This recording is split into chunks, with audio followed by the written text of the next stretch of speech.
자, 여러분 안녕하세요. 자, 김숙자님 반갑습니다. 데이지오카 사랑님 즐거운 주말 아침입니다. 오늘 제가 방송을 하려고 했던 게 아닌데 좀 전에 출근해서 오늘 음상이 하나 떠올라 가지고 그걸 하나 써야지 이러면서 컴퓨터를 딱 켰는데 띵동 하면서 메일이 날라왔어요. 근데 그저께 제가 생방송을 했잖아요. 자격증이랑 오카리나 여러 개 불면서 여러분들에게 소개를 해드렸었는데 어떤 오카리나 강사분이 그 내용을 보고 저한테 메일을 보내셨어요. 편지를 쓰셨는데 이분이 여러분들도 이름만 들으면 알만한 분이세요. 예.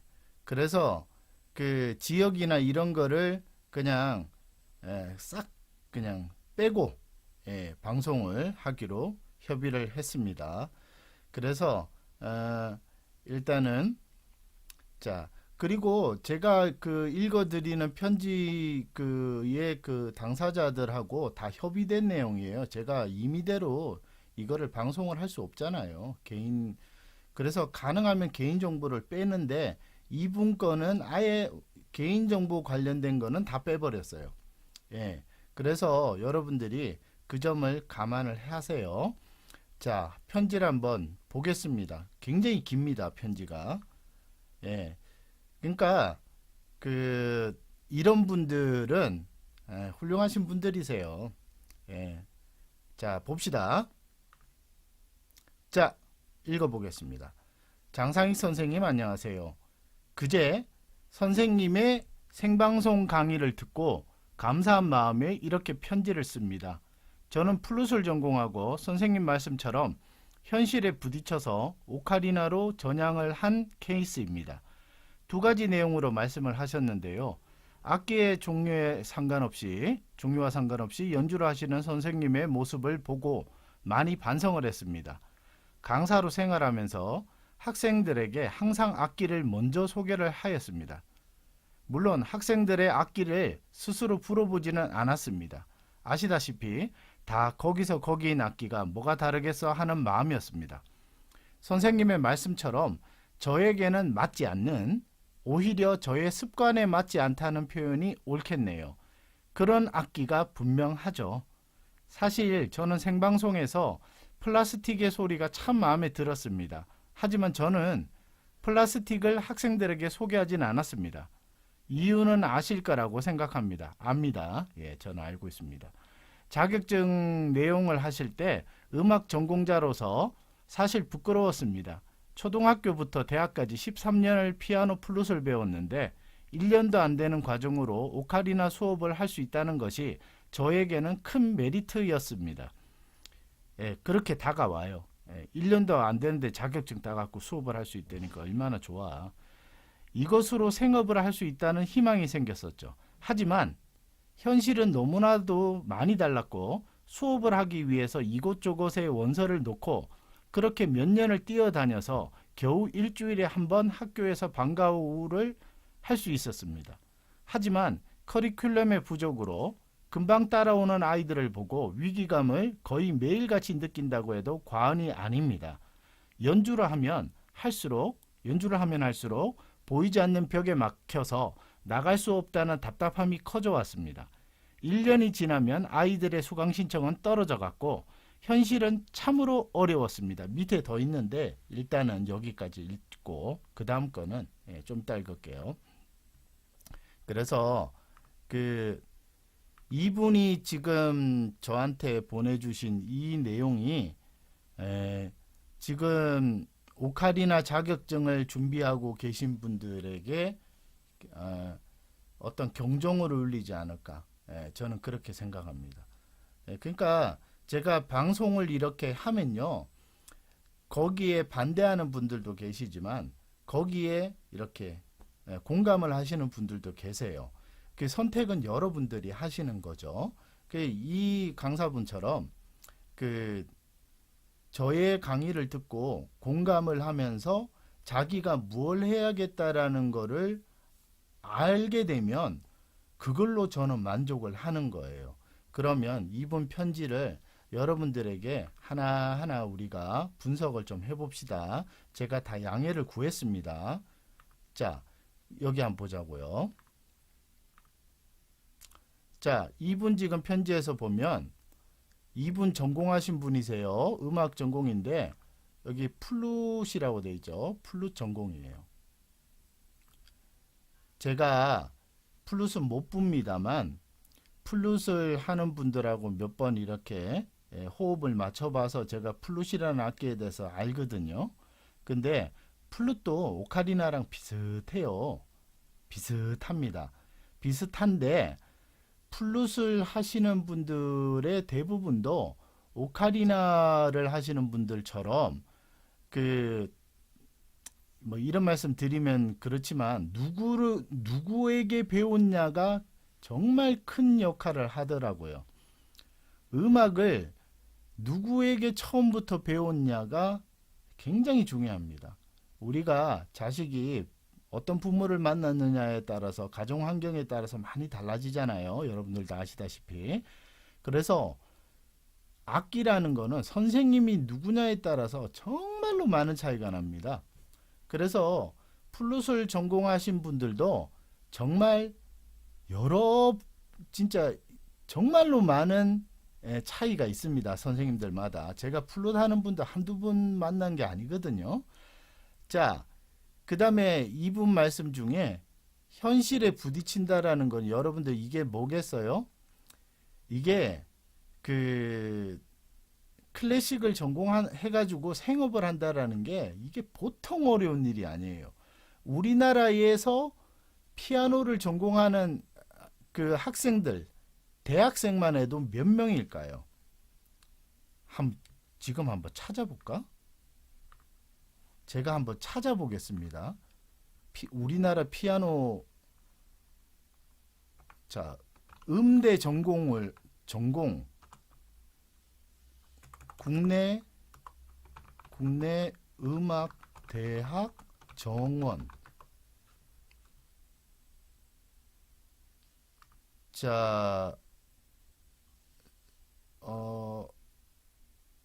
여기 지금 대충 나와 있는데요. 지금 음악대학이 서울대가 147명입니다. 그 중에 피아노가 24명, 관악이 19명이니까 지금 여기 현악까지 쳐서 54명, 그 다음에 63명이네요. 한 학교에. 서울대가 제일 크잖아요. 그러면 국내 음악대학 개수. 자, 국내 음악대학이 대충 지금 보니까 하나, 둘, 셋, 넷, 다섯, 여섯, 일곱, 여덟, 아홉, 열, 열하나, 열둘, 12개입니다. 그러면 12개인데 음악대학이 12개예요. 12개인데 뭐 대충 60명씩 잡읍시다. 그럼 720명. 예. 720명이 악기 연주하는 사람들이에요. 매년 720명씩 졸업을 하는 거야. 근데 그분들이 다 연주를 하고 뭐 이렇게 개업을 할 수 있나요? 안 돼요. 아니면은 뭐 외국 유학, 요새는 유학 갔다 와도 옛날에는 뭐 어디 뭐 독일 갔다 왔다고 해서 리사이틀 막 이렇게 귀국 기념 공연 막 이런 게 있었어요. 요즘에는 그런 거 없어요. 다 외국 갔다 와요. 그래서 그 1년에 거의 700명 되는 학생들이 졸업을 합니다. 졸업을 하는데 그러면 10년이면 7,000명이잖아요. 그럼 기존에 하고 있던 사람들이 그러니까 그 조성진이나 이문찬이나 이런 사람들이 얼마나 대단한 겁니까? 그러니까 이분도 그 매년 졸업하는 700명 중에 한 분이세요. 현실적으로 생업하기 진짜 어렵습니다. 그러니까 그 오카리나나 뭐 펜플롯이나 하모니카나 리코더나 이렇게 자격증으로 방과 후 수업을 들어갈 수 있다라는 이런 조건이 굉장히 솔깃하죠. 예, 솔깃해요. 계속 읽어보겠습니다.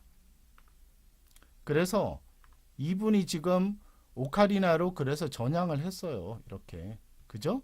전향을 하고, 예, 지금부터 잘 보세요. 강사 생활을 하면서 학생들에게 악기를 먼저 소개를 한다라는 거를 제가 이게 왜 그런지를 여러분들에게 설명을 드릴게요. 이게 그 생업이 걸려 있어요. 우리가 전자제품 하는 거랑 비슷합니다. 예, 비슷하고 악기를 선생님들이 이렇게 좀 해야지 뭐 이렇게 예, 돈이 좀 남아요. 예, 아시죠, 여러분들도. 그래서 근데 이분은 악기를 풀어보지는 않는데요. 저는 제자들 거 풀어보거든요. 예. 근데 아이고 이분은 안 물어봐요. 뭐 이게 핵심입니다. 여기서 이 강사분이 얘기하죠. 거기서 거기인 악기예요. 뭐가 다르겠어? 예. 요게 핵심입니다, 여러분들. 자, 그다음에 이분이 정말 제가 이분에게 참 감사합니다. 예, 제가 얘기하면 딴 분들이 막 저한테 시비를 걸어요. 아유, 막 어떻고 저떻고 이렇게 얘기를 하시는데 현직에서 계시는 분이 이렇게 얘기를 하시니까 왜 악기가 그 선생님이 안 물어본다라는 게 그 선생님한테는 맞지 않는 그 선생님은 계속 불어왔던 악기가 자기한테 익숙할 거 아니에요. 그러니까 자기의 습관에 맞지 않다는 그래서 안 물어봐요. 불면 이 악기가 어떤데 저떤데 이게 답이 나오잖아. 그리고 이분도 보세요. 여기 플라스틱 소리가 참 마음에 들었다고 하죠. 플라스틱이 좀 이제 악기 좀 하시는 분들은 플라스틱 소리의 일정함 그리고 의외로 좀 따뜻합니다. 플라스틱이. 예. 하지만 플라스틱을 소개하진 않았어요. 왜냐? 이유는 아는데 돈이 안 돼요. 플라스틱 그거 해봤자 뭐 얼마 남는다고. 얼마 남지 않습니다. 자, 그래서 자격증 내용을 하실 때 음악 전공자로서 사실 부끄러웠습니다. 그러니까 제가 말씀드린 게 맞잖아요. 이분들 초등학교 때부터 대학까지 보통 10년 넘어요. 공부한 게. 10년을 넘게 공부했는데 1년도 안 되는 과정으로 오카리나 수업을 할 수 있다라는 것이 진짜 큰 메리트죠. 여러분들 운전면허증 다 갖고 택시 할 수 있는 것처럼 큰 메리트예요. 근데 현실은 너무나도 많이 달랐고 수업을 하기 위해서 이곳저곳에 원서를 넣어야 돼. 진짜로 많이 넣어야 됩니다. 이곳저곳에 원서를 넣고 그렇게 단방에 되는 줄 알아요? 단방에 되는 경우는 하늘의 별 따기입니다. 몇 년을 뛰어다녀야 됩니다. 이러다가 포기하는 경우가 거의 90% 이상 됩니다. 일주일에 한 번 방과후를 하는 거야. 저도 이거 경험해 봤습니다. 방과후를 여러분들 최저임금보다는 많이 주거든요. 그래서 한 달에 보통 일주일에 한 번 하면 한 40만 원 정도 나옵니다. 40만 원. 예. 제가 해봤어요. 40만 원. 아이고야. 10인지. 40만 원. 요새는 어떻게 주는지 모르겠네요. 제가 학교 안 간지 오래돼서. 예전에 제가 갔을 때는 세금 떼고 대충 뭐 한 40만 원 정도 됐습니다. 근데 여러분들 잘 보세요. 여기 이 내용 정말 중요합니다. 여기 보세요. 커리큘럼 부족으로 이게 핵심이에요, 여러분들. 커리큘럼 부족이라고 하는데 여기 보시면은 금방 따라오는 아이들. 여러분들 애들이요. 얼마나 빨리 따라오는지 아세요? 얘들은 KTX야. 근데 여러분들은 무궁화호잖아요. 비교가 안 돼요. 내가 이거를 자격증 딸 때 우리 그저께 자격증 딸 때 13곡이라고 했잖아요. 뭐 이래저래 해갖고 한 20곡이다. 그러면 보세요. 일주일에 한 번씩 수업을 하면 일주일에 한 번씩 수업을 하면 자 3, 4, 5, 6까지 하면은 4, 4, 16 16주거든요. 뭐 대충 뭐 처음에 뭐 음악 이론 뭐 대충 해가지고 때운다고 해도 15주면은 20곡 다 배웁니다. 애들은. 그러면 2학기 때 뭐 할 거야? 2학기 때 할 게 없어요. 예, 그래서 방학 동안에 또 방과후를 안 하느냐? 또 하거든요. 요새는 또 늘봄 교실인가 돌봄 교실인가 거기서도 오카리나를 해요. 하는데 이 선생님들이 노래 한 곡을 가지고 여러분들이 연습을 해서 다른 사람한테 가르쳐 준다 생각해 보세요. 자기가 배운 거 말고 고학년들은 나보다 잘 부릅니다. 예, 진짜 잘 부릅니다. 걔들은. 그러니까 얘들한테 책을 딱 잡히잖아요. 아이 저 선생님 실력 없네 이래 되면 그 밑에 딱 나옵니다. 여기 보세요. 위기감을 매일같이 느껴야 돼. 선생님이 한번 수준이 떨어진다라는 느낌을 애들한테 딱 주잖아요. 그러면 그냥 끝이에요. 아, 수업 안 옵니다. 배울 거 없다고. 자, 그래서 연주를 하면 할수록 보이지 않는 벽. 예, 나갈 수 없죠. 여기 당연한 거예요. 13년을 전공하신 분도 이렇습니다. 예. 그래서 1년이 지나면 아이들의 수강 신청은 떨어져 나갑니다. 예, 저도 경험했어요. 정말 어렵습니다, 이게. 여러분들 아시겠습니까? 이게 보통 어려운 일이 아니에요. 그러니까 내가 학교에서 누군가를 가르친다라는 거는 예, 대상이 이제 우리처럼 5, 6, 70대 손가락 잘 안 돌아가고 약간 느린 분들은 괜찮아요. 예, 천천히 이렇게 할 수 있어요. 근데 자격증의 주 대상이 방과 후 수업이라는 거죠. 1학년, 2학년까지는 괜찮아. 3학년 때부터는 이거는 3학년 되면은 1, 2학년은 한 무궁화호, 빠른 애들은 또 한 세마호로까지 됩니다. 근데 3학년부터는요, 정말 빨라요. 애들 장난 아닙니다. 그래서 여러분들 뭐 어설프게 내가 자격증 땄다고 해서 어설프게 학교를 가시잖아요. 예, 그냥 창피당합니다. 요즘 애들은 선생님이라고 해서 대우를 해주는 게 아니라 그 선생님한테 내가 뭔가를 얻을 수 있어야지 선생님이 되는 거예요. 요즘 MZ세대 그리고 지금 어린애들은 우리 때랑 다릅니다. 선생님에 대한 존경심이라는 거는 내가 그 사람한테 뭔가를 얻을 수 있는 내용이 있어야지 존경심이 발동이 돼요. 그게 요즘 애들 하는 내용이 있죠. 저도 늘 말씀드려요. 나이 먹었다고 해서 존중을 받는 게 아니라 존경받고 그런 행동을 하는 나이 든 사람이 존중을 받는 거예요. 그거를 여러분들이 잘 알고 계셔야 돼요. 그래서 요즘에는 젊은 사람들한테 뭐 나이 들었다고 너 몇 살이야 이러면 너만큼 먹었다 이럽니다. 예, 내가 몇 살을 먹든 네가 뭔 상관인데 바로 반말 나옵니다. 그래서 학교를 가도 중학교는 더 해요. 중학교 가면은요. 제가 중학교 가봤거든요. 걔들은요.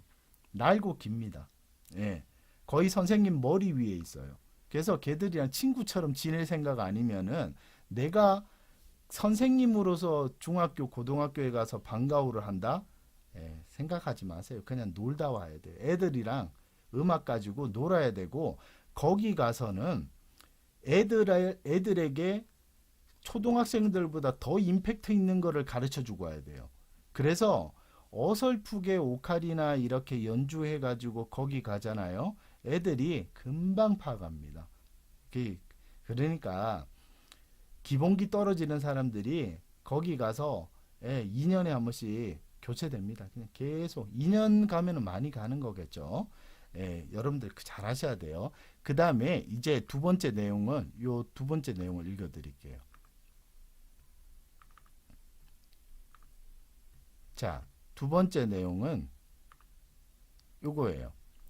1년 전부터 선생님의 강의를 정주행하면서 저의 단점이 무엇인가를 녹음을 하면서 고쳐가고 있습니다. 녹음해보면 알아요.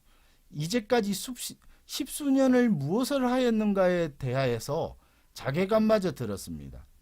1년을 이렇게 하다 보니 이제 한계에 다다른 듯 합니다. 뭔가가 부족한데 알 수가 없고 어떻게 해야 할지를 모르겠습니다. 여건만 되면 선생님께 레슨을 받고 싶습니다. 방법이 없을까요? 하면서 보내주셨어요. 그 밑에 이분이 성함이 들어가 있는데 유명하신 분이세요. 그래서 제가 성함 뺐습니다. 자, 그래서 제가 여기를 또 이제 또 봅시다. 이분이 자기의 단점이 무엇인가를 뭘로 알게 됐어요? 이분은 자기의 단점을 녹음을 하면서 고쳐가고 있습니다.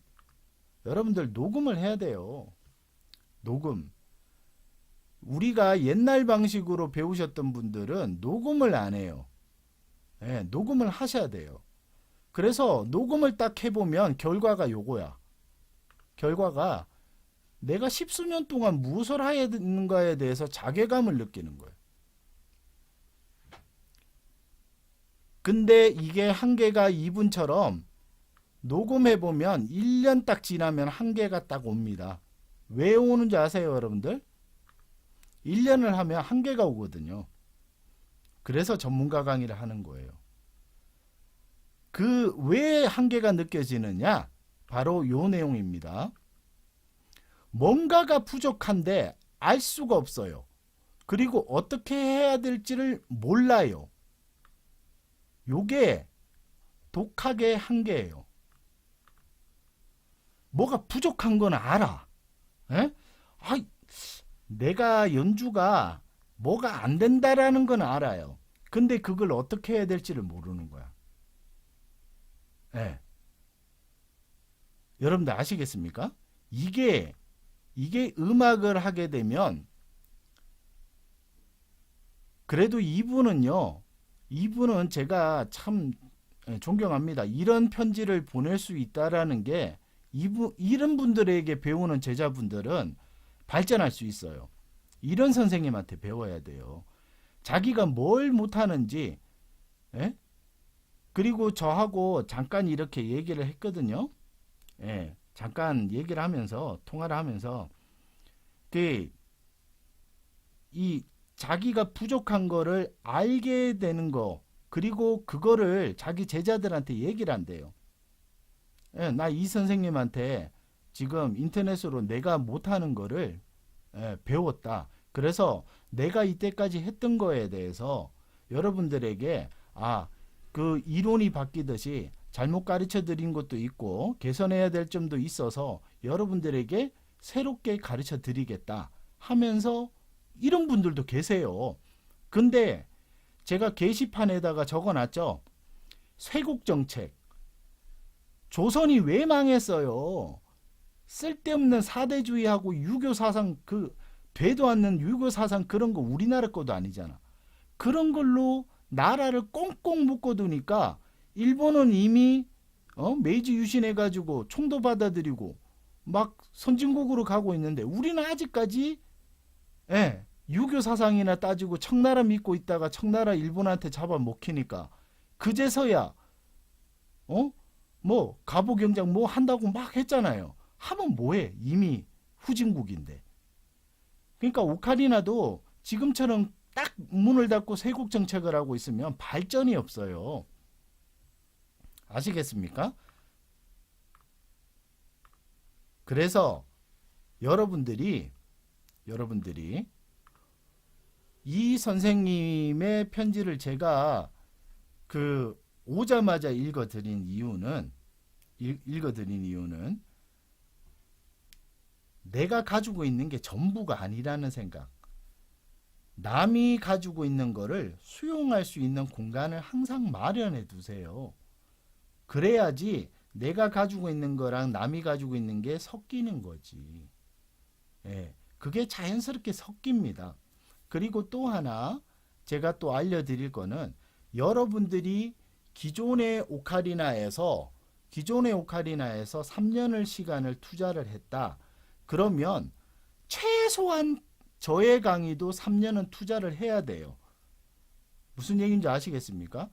이 선생님 말고 대부분의 오카리나 강사들이 잘못 생각하고 있는 게 뭔지 아세요?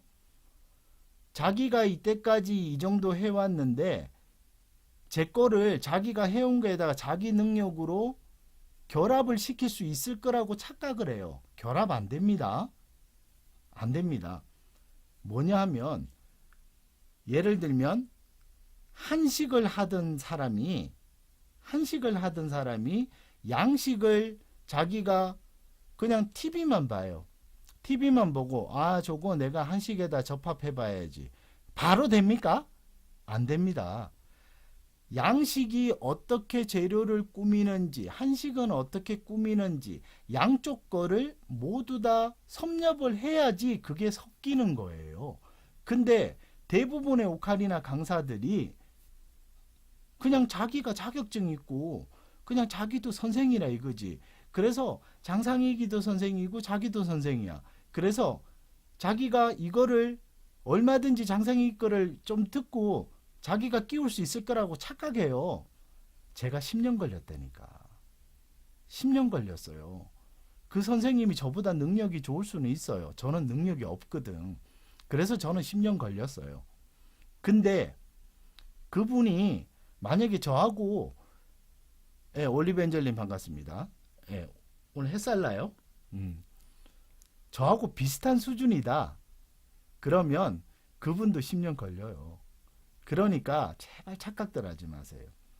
오늘 이 내용에서 여러분들이 알 수가 있듯이 내가 무엇 때문에 자격증을 따려고 하는지, 내가 악기를 어떤 거를 사야 되는지 이 선생님의 편지에서 나오죠. 그러니까 여러분들 그냥 저랑 쭉 가세요. 제가 여러분들한테 악기를 제가 팔기를 해요. 그런 거 안 하잖아요. 저는 아까 이분처럼 오카리나 선생님들이 좀 머리를 깨고 나왔으면 좋겠어요.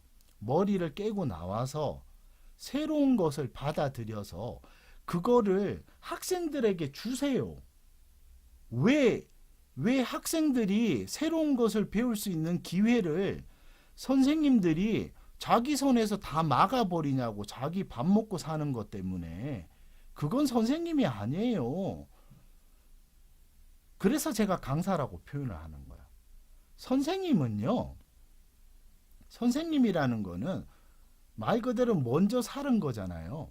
내가 먼저 살아봐서 이렇게 해보니까 내가 이게 어떻더라 저떻더라 그러면서 또 먼저 살아보고 이거 이래보니까 안 좋은 거야. 이걸 바꾸보자. 이렇게 하는 게 선생님이에요. 무슨 얘기인지 아시겠습니까? 그래서 선생 옆에다가 님이라고 붙이는 이유가 우리나라 존칭어는 님이죠. 님이라고 붙이는 이유가 존경심이 들어가는 단어예요. 강사는 그냥 강사죠. 강사. 물론 그 사자가 선비 사자예요. 자, 선비 사자가 아니고 선생님 사자인가? 그래요. 맞지? 한번 보자. 또 이거 맞을 거예요. 강사.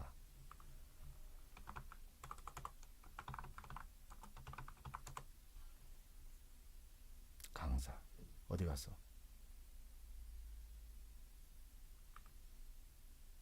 강사. 요게 무슨 한자인지 제가 보겠습니다.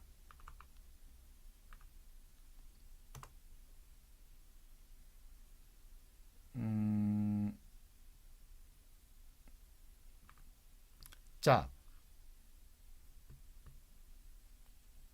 남을 가르치거나 스승의 역할, 스승사자네요. 스승사자.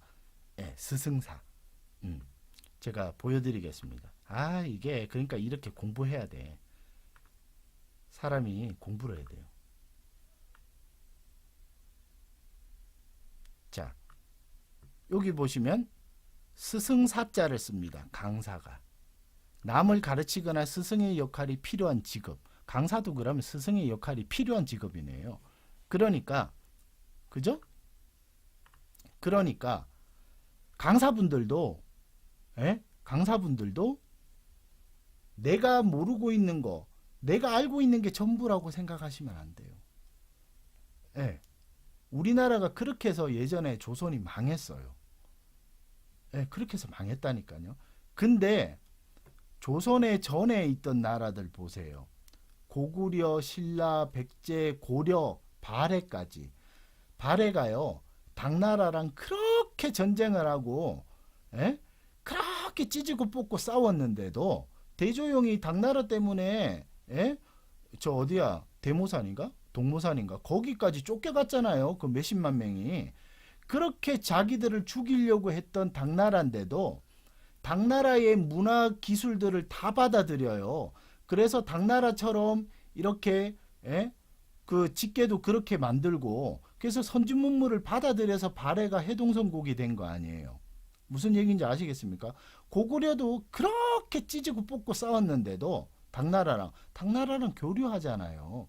근데 왜 오카리나는 일본에서 갖다 준 그 어설픈 그거를 왜 아직까지 그렇게 가지고 100년이 넘도록 왜 가지고 있느냐 이 말이에요. 바꿔야 돼요. 아시겠죠? 제가 잘났다는 얘기가 아니에요. 오카리나가 발전을 하려면 다른 문물을 받아들여야 돼요. 그래서 그렇죠. 자신을 자꾸 연마하셔야 돼요. 그래야지 내가 학생들에게 선진 문물을 전달을 해줄 수가 있지. 선생이 맨날 지금은 내끼 옳다. 딴 거 하지 마라. 너 딴 데 가면 확 이렇게 하면 안 돼요. 지금 그러거든. 왜 장상익이한테 강의를 듣는 거를 쉬쉬하면서 들어야 돼요?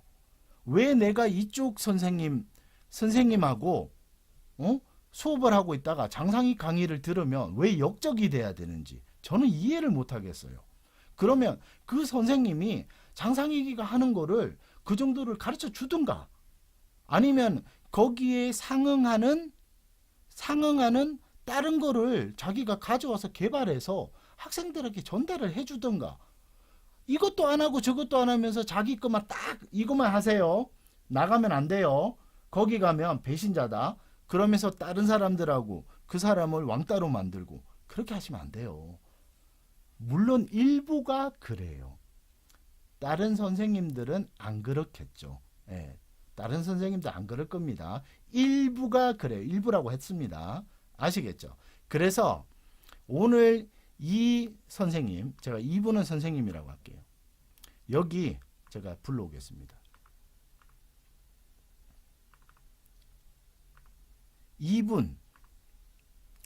이분의 편지처럼 1년을 녹음을 하면서 했대잖아요. 생업 때문에 어쩔 수 없이 하긴 했는데 반성을 한대잖아. 학생들에게 가르칠 게 없어요. 그제 제가 생방송할 때 제가 싱글 가지고 노래 하나 부르려니까 제가 알고 있는 노래 중에 찾아야 되잖아요. 가르칠 게 없어요. 오카리나도 이 정식적인 악기 이 분류로 들어가려면은 음역대가 최소한 2옥타브는 가야 돼요. 그래야지 악기로서의 역할을 하는 거야. 1옥타브 4음까지밖에 안 올라가면 할 노래가 정말 없어요. 그러니까 궁여지책으로 저 유럽 애들이 어떻게 하면 유럽에는 10개짜리 구멍짜리거든요. 그래서 걔들은 도까지 나와요. 시라는 안 나와요. 그래서 그러니까 걔들이 노래를 불러보려고 하니까 부를 노래가 없는 거야. 유럽은 또 음역대가 얼마나 넓습니까? 클래식도 하는 나라인데. 그러니까 악기를 키별로 계속 바꾼 거예요. 오케이? 근데 악기가 제대로 체계가 선 악기들은 클라리넷, 플루처럼 음역대가 엄청 넓어요. 그래야지 유럽에서 하는 음악들을 수용을 할 수가 있어요. 그러니까 걔들은 계속 발전을 하면서 명품 악기로 몇 천만 원이 되는 거잖아요. 오카리나는 왜 아직도 몇십만 원밖에 안 하는 줄 아세요? 그런 악기로서의 범주에 들어가는 음역대를 안 하려고 해서 그런 거예요. 자동차가 시속 30km만 나온다 생각해봐. 내가 산 차가 30km만 나와. 그러면 그게 차예요. 자전거보다 못하는데 비싸잖아. 또 그거는 비 막는 자전거다 이래 생각하지. 자동차가 에어컨도 나오고 음악도 나오고 비도 눈도 피해주고 바람도 피해주고 편안하게 앉아갈 수 있으니까 자동차가 비싸고 그리고 많은 사람들이 찾는 거잖아요. 악기도 똑같아요. 악기도 음역대가 일단 넓어야 돼. 내가 어떤 노래를 할 수 있을까 찾아보는 게 아니라 내가 뭘 불러볼까가 돼야지. 어느 노래를 할 수 있을까 이래 찾는 게 아니라 그냥 오늘 이거 한번 연습해볼까 이렇게 돼야지. 그래야지 조도 바꾸면서 다른 악기들이랑 같이 합주도 하면서 이렇게 할 수 있는 거예요. 그래야지 악기가 발전을 해요. 그러니까 지금 이 방송을 보고 있는 저한테 맨날 싫어요 남기는 그 사람도 잘 들으세요. 저한테 싫어요 남기지 말고 본인 그 실력을 좀 쌓아봐. 싫어요 한번 누를 시간에 음정 한번 맞춰봐 봐요. 그러면 실력이 늘어. 그 싫어요 거 해봤자 맨날 그 기분이 좋니? 아유 참 답답하다. 아유, 오늘 제가 얘기 한번 했습니다. 자, 오늘 결론이에요. 그래서 자, 우리 그 올리브 엔젤님도 좋은 말씀하셨네. 스승사, 즉 사자가 들어가는 직업은 남의 생명을 좌지우지한다고 하셨는데 참 뜻인 것 같아요. 예, 책임감이 엄청 크죠. 저는 최고가 아닙니다. 자, 그래서 여러분들 오늘 제가 그 어느 오카리나 강사분의 편지를 읽어드리면서 여러분들이 어떻게 오카리나를 접근을 해야 되는지 우리가 그 최근에 제가 다른 거는 모르겠어요. 다른 거는 정치에는 전혀 저는 정치나 종교 얘기는 안 하고 싶은데 그 어떤 변호사가 그 얘기는 합디다. 저는 계몽되었어요. 저는 그 문장이 너무 가슴에 정말 충격을 줬어요. 우리가 무엇이 옳고 그렇다라는 걸 따지기 이전에 현실을 직시할 수 있는 눈을 가지게 됐다라는 거. 저는 거기에 이번에 그 많은 일들이 있었잖아요. 저는 거기서 현실을 알게 됐어요. 예, 여러 가지 사람들의 얘기를 들어가면서 그리고 어떻게 사회가 쏠려가는지 여론이 어떻게 형성이 되는지도 요번에 많은 것을 배웠어요. 그래서 저는 그냥 정치에는 관심이 없어요. 그 정치할 생각도 없고. 근데 하나는 분명해요. 우리가 대한민국 사람이라는 거지 북한도 아니고 일본도 아니고 중국도 아니고 미국도 아니라는 거예요. 우리는 대한민국 사람인데 그만 싸우고 나라가 어렵잖아요. 미국이 관세 때리고 있다 그러지 막 지금 일반 서민들은 힘들어 죽으려고 그러는데 이제는 대한민국의 국민들을 생각해야 될 때지 영리를 목적으로 하거나 이권을 생각할 때가 아니라고 생각합니다. 자, 오늘 이 오카리나 강사분의 편지로서 요만큼이라도 계몽이 되었으면 좋겠어요. 오카리나 강사의 현실을 이분이 말씀해 주셨고 그리고 우리가 선생님으로서 제자분들한테 어떻게 해야 될지 우리의 마음가짐을 다시 다짐하는 그런 계기가 되었으면 좋겠습니다. 오카리나 선생님들 내가 가지고 있는 거를